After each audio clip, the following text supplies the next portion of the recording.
Assalomu alaykum, hurmatli hamyurtlar.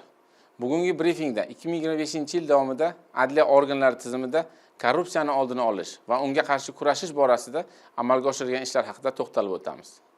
Adliya vazirligi tizimida korrupsiyaviy omillarni aniqlash va bartaraf qilish hamda korrupsiyadan xoli muhitni yaratish borasida aniq chora-tadbirlarni amalga oshirish bo'yicha Adliya vazirligi va Bosh prokuratura tomonidan qo'shma yo'l xaritasi, shuningdek adliya organlari va muassasalari tizimida xavfi yuqori tuzilmalarda korrupsiyaning oldini olish va barvaqt bartaraf etish yuzasidan Adliya vazirligi tizimida korrupsiyani qarshi kurashish bo'limining ish rejasi tasdiqlangan. Tizimda korrupsiyaviy xavf kutilishi mumkin bo'lgan sohalar kesimida o'rganish va tahlil ishlari amalga oshirildi va ushbu yo'nalishlarda qonun buzilish holatlari yuzasidan aybdor xodimlarga nisbatan tegishli jazo choralari qo'llanilishi ta'minlandi. Adliya vazirligiga yuklatilgan vazifa va funksiyalarni bajarishda yuzaga kelishi mumkin bo'lgan 435 ta korrupsiyaviy xavf-xatarlar baholab chiqildi. Xavf-xatarlarni baholash 2024-yildagi ko'rsatkichlarni hisobga olib, ayrim sohalar raqamlashtirilishiga erishilishi natijasida yuqori va o'rta xavflar darajasi qisqarishiga erishildi. Shuningdek, xavf-xatarlarni bartaraf etish yuzasidan quyidagi ishlar amalga oshirildi. Adliya organlari tomonidan sodir etilishi mumkin bo'lgan qonunga xilof xatti-harakatlar ustidan shikoyat qilish uchun imkoniyatlar kengaytirildi. Jumladan, vazirlikning Smart Office Adliya.uz yagona elektron hujjat aylanish tizimida xodimlar uchun lavozimga yangi tayinlanganda, yillik deklaratsiyani to'ldirish vaqtida va boshqa lavozimga o'tkazishda manfaatlar to'qnashuvi mavjudligi yoki mavjud emasligini ma'lum qilish to'g'risida ariza shakli, manfaatlar to'qnashuvi kelib chiqish ehtimoli haqida xabarnoma berish tartibi joriy etildi. Situatsion markaz, masofaviy audit avtomatlashtirilgan axborot tizimi orqali aniqlangan risk tahlillarini o'rganish va bu orqali tizimda davlat xaridlari sohasida qonun buzilishlarni bartaraf qilish bo'yicha doimiy monitoring amaliyoti yo'lga qo'yildi.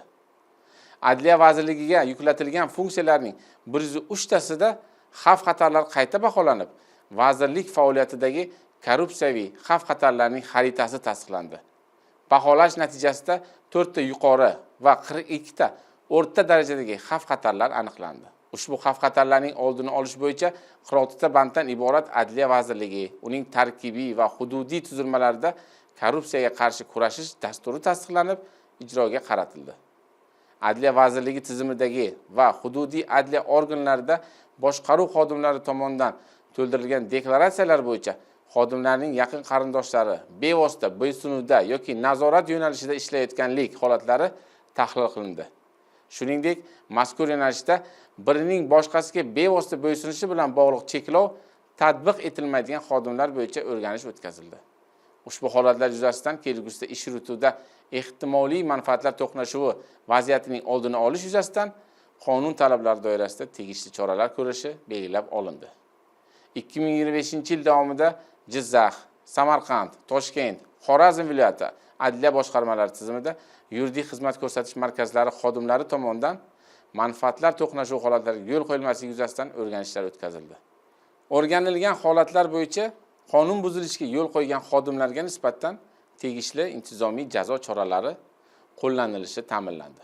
Aholiga xizmat ko'rsatish sohalari, xususan davlat xizmatlari markazlari, FXDYO, notariat yo'nalishida shaffof xizmat ko'rsatishning haqiqiy holatini joyiga chiqqan holda ko'rish uchun 100 dan ortiq o'rganish obyektlarida manzilli monitoring tadbirlari o'tkazildi.